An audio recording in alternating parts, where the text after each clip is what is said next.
'di ba? Kahit mag-isa lang ang Yo Mamenyo, ay pinipili ko pa rin talaga na maging masaya. Yun kasi yung tinatatak ko sa isip ko, na kahit dumating yung time na mag-isa ako, kailangan ay mapasaya ko pa rin yung sarili ko dahil ayokong idepende yung kasiyahan ko sa ibang tao.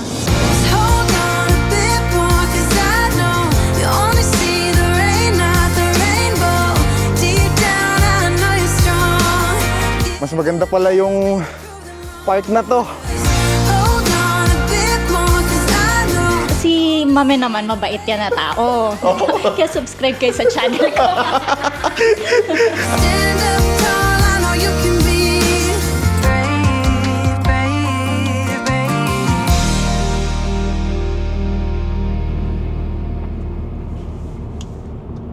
Balik na ulit tayo sa ating pagbabiyahing ginagawa.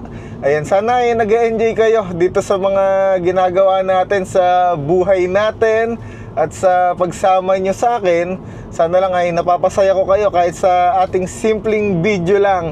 At kung kayo ay nag-enjoy sa ating ginagawa, ay kung pwede lang ay mag-comment naman kayo sa ating YouTube channel para naman kahit papano ay ganahan ng gusto ang Yo Mamenyo.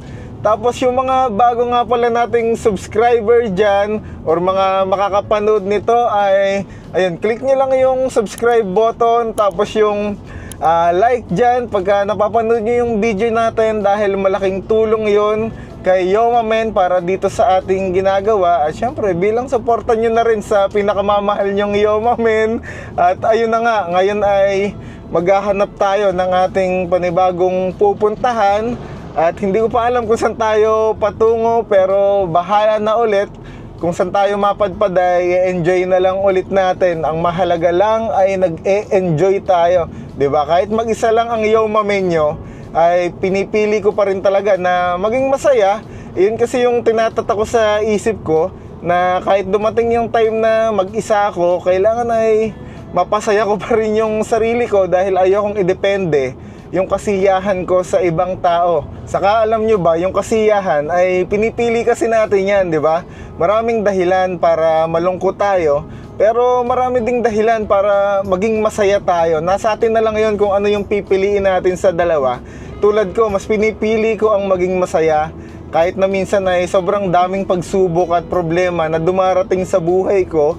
Mas pinipili ko pa rin na maging positibo at pasayahin yung sarili ko kahit sa mga simpleng bagay. Basta nga matuto kang pahalagahan yung mga nasa paligid mo, o kahit nga yung sarili mo lang yung kasama mo, matututo kang maging masaya kahit na mag-isa ka lang, di ba?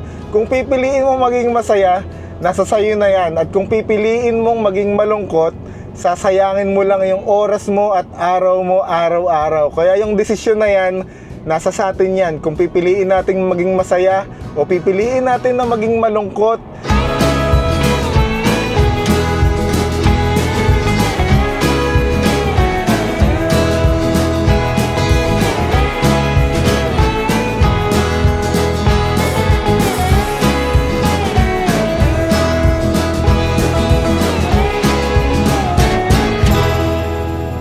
Sobrang natutuwa talaga ako dito kay isla natin. Paakyat na yung dinadaanan natin ngayon eh. Pero ayun, kayang-kaya niya. Tapos ang ganda pa ng mga nakikita ko dito sa dinadaanan natin, ng mga kabundukan. Sa tuwing gantong oras kasi, yung medyo paggabi na, ganda-ganda ako pag nakikita ko yung mga bundok sa malayo, tapos yung silhouette nila, parang painting. Ganun yung mga nakikita ko ngayon dito sa paligid natin. Kaya sobrang nag-e-enjoy ako pagka nagda-drive tayo, pagka nagta-travel tayo, yung tipong ganitong oras eh, para kang nasa isang pelikula na ikaw yung bida, di ba? Yun lang yung nakakatawa dito sa ginagawa natin. Ang dami kong kwento na ginagawa o sinasabi, pero ganun nga kasi talaga pagka nagbablog ka, di ba? Kasi sariling buhay na natin yung kino-content natin. Iba-iba kasi yung paggawa ng content, diba? Eh ako kasi, itong sa atin, kung ano lang yung biyahe ko, yun lang rin yung binabahagi ko sa inyo. Kaya kung puro daldal ako minsan dito sa biyahe natin o sa video natin, eh ito kasi talaga yung pagkatao ko. Siyempre mag-isa na nga tayo, tapos hindi ko pa lilibangin yung sarili ko. Kaya kung mapapansin nyo minsan, tumatawa lang rin ako pagka kausap mo kayo dyan sa camera ko. Kasi nga syempre gusto ko yung pinapanood nyo rin positibo, ganun, para good vibes. Pagka pinapanood nyo ako masaya kayo. Alangan naman na pinapanood nyo ako tapos umiiyak kayo, di ba? Kaya nga kayo nanood ng YouTube para kahit papano ay malibang kayo. Dahil sobrang daming stress na nga sa buhay natin. Kaya ang gusto ko naman ibahagi sa inyo ay kasiyahan kahit sa simpleng video at pagpasyal-pasyal natin. Ay gusto ko kayong mapasaya. Yan lang naman yung mga pwede kong ibahagi rin sa inyo sa mga pagsuporta na ginagawa nyo sa akin. Yung mapasaya kayo, yung maipasyal ko kayo sa mga ganitong lugar, di ba? Kaya ayun, let's do this na ulit. Sobrang daldal ko na naman. She kept dreaming of a world big enough for everyone. She knew it must rain before it was. She kept dreaming of the day butterflies survive the wheel, even though she could knock down and never show.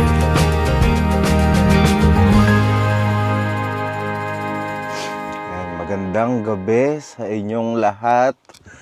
At ayun, siguro may napapansin kayo sa pananalita ko dahil ayan, medyo nahihirapan ako huminga at sumusumpong yung ating allergy.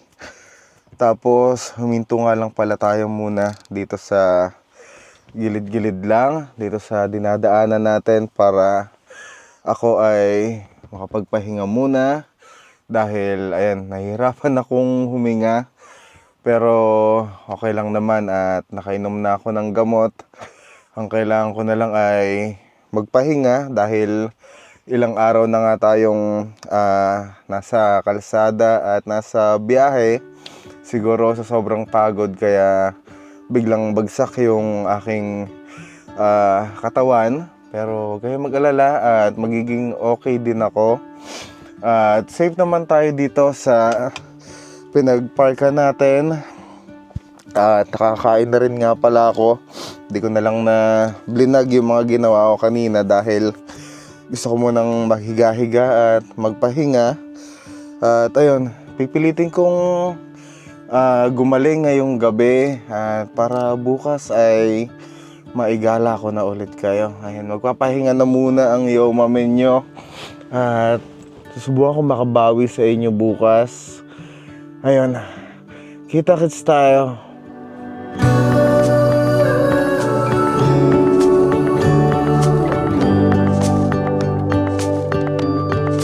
Dreaming of you.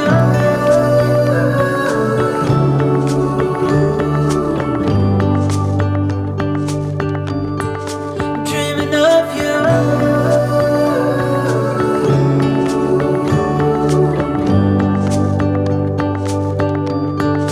Dreaming of you.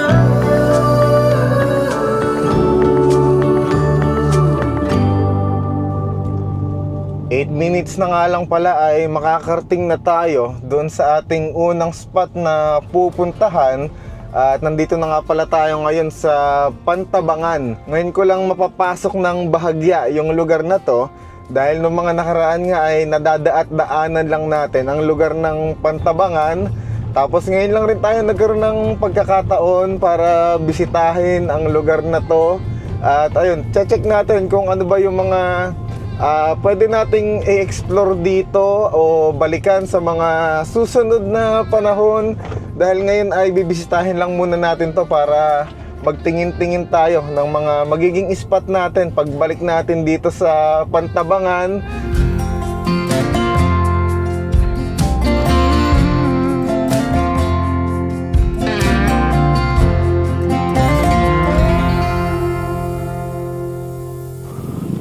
Ang init na ngayon dito sa spot natin at nandito nga pala tayo sa Intang View Deck. Isa to sa mga binibisita dito sa lugar ng Pantabangan.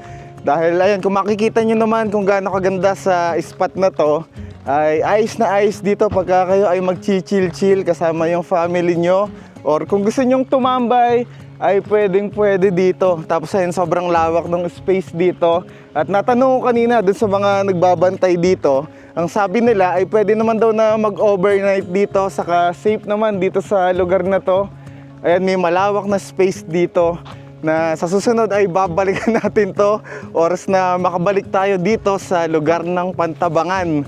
Ayan, punta muna tayo dito sa may view deck nila para masilip natin ang malapitan. Tapos ayun, may tutulayin tayo dito na hanging bridge. Ayun, ang ganda dito sa lugar na to, no? Sana pala dati pa natin binisita ang lugar ng Pantabangan. Tapos may mga spot ako mga nakikita dito. Sa susunod talaga ay dito naman tayo mag-explore. Kaya kung meron tayong mga subscriber na tiga dito sa Pantabangan, ay mag-comment lang kayo sa YouTube natin para ayun, samahan nyo ako dito maglibot-libot at ituturo nyo ako dito sa lugar nyo. Hello po! Ayun, may mga namimingwit dito. Hello po sa inyo, kuya. Sobrang yaman siguro sa isda ng lugar na to, no, tay? Sana sa susunod magkaroon din tayo ng pamingwit, ano? Para pagka nagagawi tayo sa mga ganitong lugar, ay masubukan din natin na mag-fishing, ano?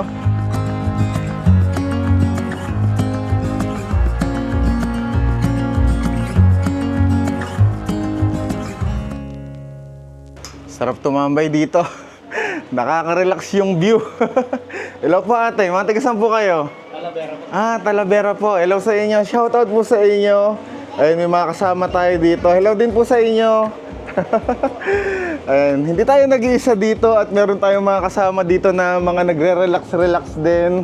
Dahil ayun, napakaganda kasi talaga ng mga tanawin dito. Ayan, kitang-kita nyo naman yung mga kabundukan.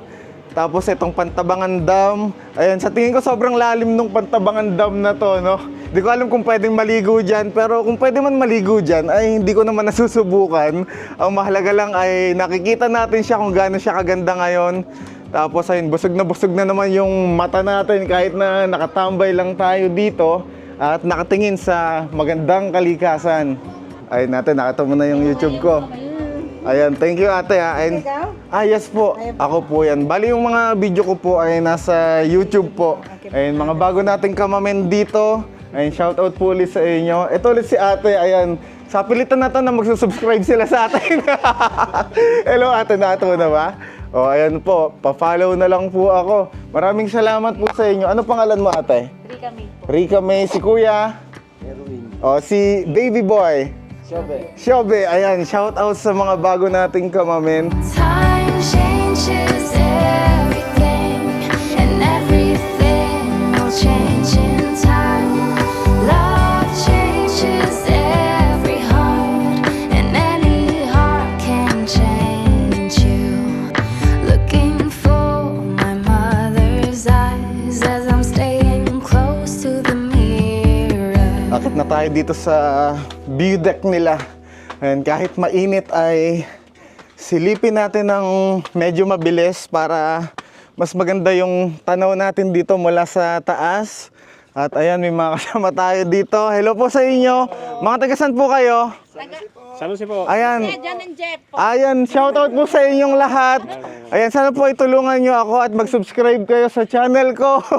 Yo Mamen po. Ayan, maraming salamat po sa inyo. Shoutout po sa inyo. Ayan, hello po. Ayan, mga bago nating kamamen, mga taga San Jose, Nueva Ecija po yun, di ba? Ayan, salamat po at enjoy po kayo. Mas maganda pala yung park na to. Kaso ay mainit lang talaga, pero all goods lang. Ilang sandali lang naman tayo mag-stay dito. Gusto ko lang ipakita rin sa inyo kung ano yung itsura dito sa taas. Para parang nandito na rin kayo kasama ko. Ayan, kahit mainit, ay papasya tayo dito para ayan, matanaw nyo ng mas malinaw at mas maganda itong napuntahan natin na kalikasan sa Pantabangan. 'Di ba? Magandang kalikasan at magandang lalaki sa inyong harapan. Some say live and let live, you care enough to be free. Keep on no matter come what may. Some say misery loves a little good company, but what I need is to fly high away.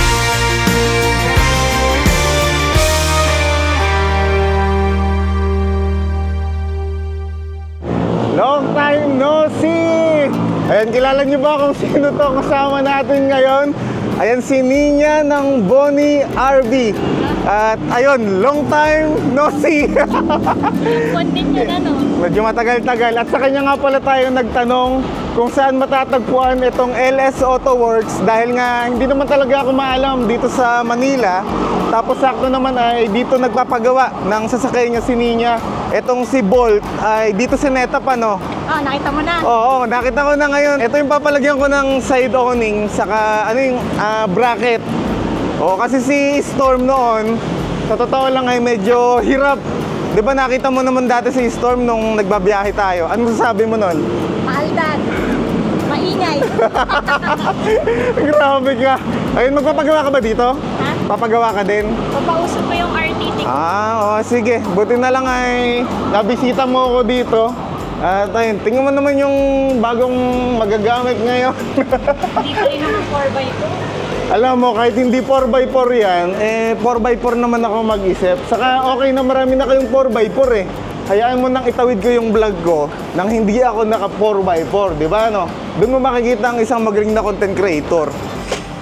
Oh, ang dami pala mga pyesa-pyesa rin dito sa LS Auto Works, ano? Kompleto. Kompleto pala. Yes. Ayan, ito yung mga mugs na mga pang 4x4. Ito po, gaganda ng mga mugs dito. Ano? Ang daming pyesa dito ng mga sasakyan na pang malalaki talaga, ano? Kaso sa atin naman kasi, hindi naman kasi ito yung kailangan natin dito sa LS Auto Works. Kaya tayo nagpunta dito dahil nga ang papakabit lang natin ay side awning saka yung bracket. Tapos nung nakaraan kasi ay nagtatanong-tanong tayo kung saan tayo makakamura ng side awning. Tapos kung sino-sinong mga shop yung pinagtanungan ko. Tapos dito sa LS Auto Works ay nakapagtanong tayo ng side awning nila na ARB. Parang nag-range lang sa 18,000 hanggang 17,000. Pero mabait naman kausap yung may-ari nito na si Boss Sunny. Kaya pagka kayo ay bibili rin dito ay makipag-usap lang kayo ng maayos at bibigyan naman kayo ng discount. Ano sinasabi mo? Kaya ako na naba. Oh. Wala na akong kahati sa baon ko. Dati pag nagka-camping kasama ka, pag uwi ko, ubus agad eh. Ganun talaga. Buraot. Oy, hindi ako buraut. Marami akong baon sa sasakyan ni Storm dati. Hindi ko na mamakain, puro sardinas. Ayan. Ayan, siguro na-miss niyo yung pagkukwentuhan namin ni Nina. Dahil nga, ang tagal naming hindi nakapagkita at ngayon lang tayo nakapagkita ulit. Biglaan pa. Dahil nga, nagtanong lang ako sa kanya kung saan tayo makakabili ng ating side awning. At buti na lang ay meron siyang kaibigang may-ari ng shop, si Sir Sunny. si Sir Sunny. Baka gusto mong shoutout si Sir Sunny. Ay, Sir Sunny.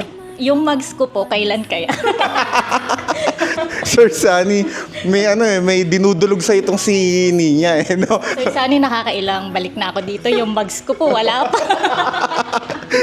Grabe, baka kailangan burao tayo ng mga viewers, Bumibili ako dito. Oo, may pambili kami ng ng mga pyesa na nilalagay namin sa sasakyan namin. Tsaka mahirap yung masyadong pakabiglang. Oo. Diba? Mga kaibigan yan, support mo yung business. Oo, pagka may business yung kaibigan mo, dapat suportahan mo. Hindi yung manghihingi ka na, pahingi ako ng ganito, discount lang pwede na. Oo, Diba? totoo yun. Kasi namumuhunan eh. Oo, saka yung pagod, naglabas din sila ng pera. Kaya pangit din kung manghihingi lang tayo ng gamit natin dun sa mga business na ganito, di ba? Totoo. At saka, ang pangit. Alam niyo yung kabikal ng kabik. Oo, pangit yung tignan. Pag ipunan mo, saka mo bibilhin, di ba? Pag hindi mo afford, manahimik. Oo. Kaya ako, matagal ako na nahimik din eh. Oo. Ang tagal ko rin nawala ng vlog. Tapos napanood ko nga yung vlog niya nung nakaraan. Talagang, nabilib talaga ako eh. Kasi bihira ang babae na nagka-camping ng solo. Huwag mo masyado iangat. Naks! Hindi, check nyo tong yung mga kamame natin dyan. Pagka gusto nyo nang makapanood ng ibang pagmumukha, kung nasasawa kayo sa mukha ni mame nyo minsan, lalo pagka wala tayong upload, ay lumipat kayo dito sa YouTube ni Bonnie RB. Ayan, si Nina. Pag walang ligo, lipat naman kayo sa may ligo. Grabe. Wala pa rin pinagbago, basher, Guys, alam nyo na. Huwag kayo magsusubscribe. Huwag kang ganun. Panoorin nyo, pero huwag kayo mag-subscribe. May wag ganun, mag-subscribe sila. Ano yung gusto mong idulog sa mga kamamen? Na ano, hindi, si Mame naman, mabait yan na tao. Kaya subscribe kayo sa channel ko. Ay, sige na, pagbigyan na nga natin to. No, ang daldal naming dalawa pagka magkasama tayo, no? Kasi nauubos eh. Hindi naubos yung kadaldala namin. Ano, para tong, ano, nakikita ko sa comment section, para ka daw babaeng iyo, mamen, ano? Na may ligo. May ligo talaga. Grabe, naliligo na ako ngayon. Talaga? Ilang months na tayong hindi nakapagkita? 6, ganon? 7 months. 7? Simula, Kaya lang, tumaba. syempre, hiyang ako sa pagmamahal. Hindi sa pagkain, syempre. Ay, masarap magluto si mama mo lang. Ay, oo, masarap talaga magluto ng pagkain ng mama ko. Ano? Sinampalukang manok ni tita. Anong pumunta ka dati? Oo, talagang masarap nga naman. Ayun, ang dami naming daldal. Hinintay kasi namin yung ikakabit dito kay Isla. Ngayon ay nakatambay muna kami dito at kwentuhan lang at para makita nyo rin kung ano yung ginagawa namin dito. Okay na kuya? Sir, pwede mag-camping. Okay na. Ayan sila yung mga nagkabit ng ating side awning. Ayun, maraming salamat kuya. At maraming salamat din sa'yo. Ano pangalan mo kuya? Rudy ba? Ayan, si Kuya Rudy, tapos ito si Kuya Edmar. Ayan. Sila yung nag-setup ng ating side awning. At ito nga pala yung side awning natin, ARB Touring. Tapos ito yung ating crossbar. Sabi naman nila kuya ay matibay naman daw yung pagkakabit niyan at hindi naman yan makakala sa ating mga biyahe. Saka may tiwala naman ako dito sa LS Auto Works, di ba? Talagang sigurado na matitibay yung mga gawa dito. Tapos ayun, sobrang excited na akong gamitin sa biyahe natin itong si Isla, kaya abangan nyo yung mga gagawin natin na biyahe sa susunod. At gusto ko lang rin magpasalamat kay Sir Sunny. Tapos syempre dito sa mabait na staff ng LS Auto Works. Ayan, babalik pa ulit tayo dito dahil may mga ipapagawa pa tayo dito sa susunod. Nahawakan ko ulit yung camera ni Yo Mamen. Nahuli ako ng dating kaya nauuna yung sasakyan niya dyan na ini-installan. Papausog ko kasi yung RTT ni Bolt dahil yung awning ko kapag binuklat at nakabukas din yung RTT, nagtatama sila. Di ba sila fit sa isa't isa? Pag-iba kasi ng brand. Bakit ba ako dito nag-e-explain? Huwag mo tong isasama sa edit mo kasi kukwento ko yun doon sa vlog ko sa susunod. Ha? Mamen Vicente Angelo. Yung pangalan ni Yo Mamen nyo, medyo makaluma. Vicente. Dapat, pag nag-comment kayo, lagay niya sa comment section, #Vicente ng buhay mo. Wanna love you, just wanna hold you, just wanna be with you till we grow up.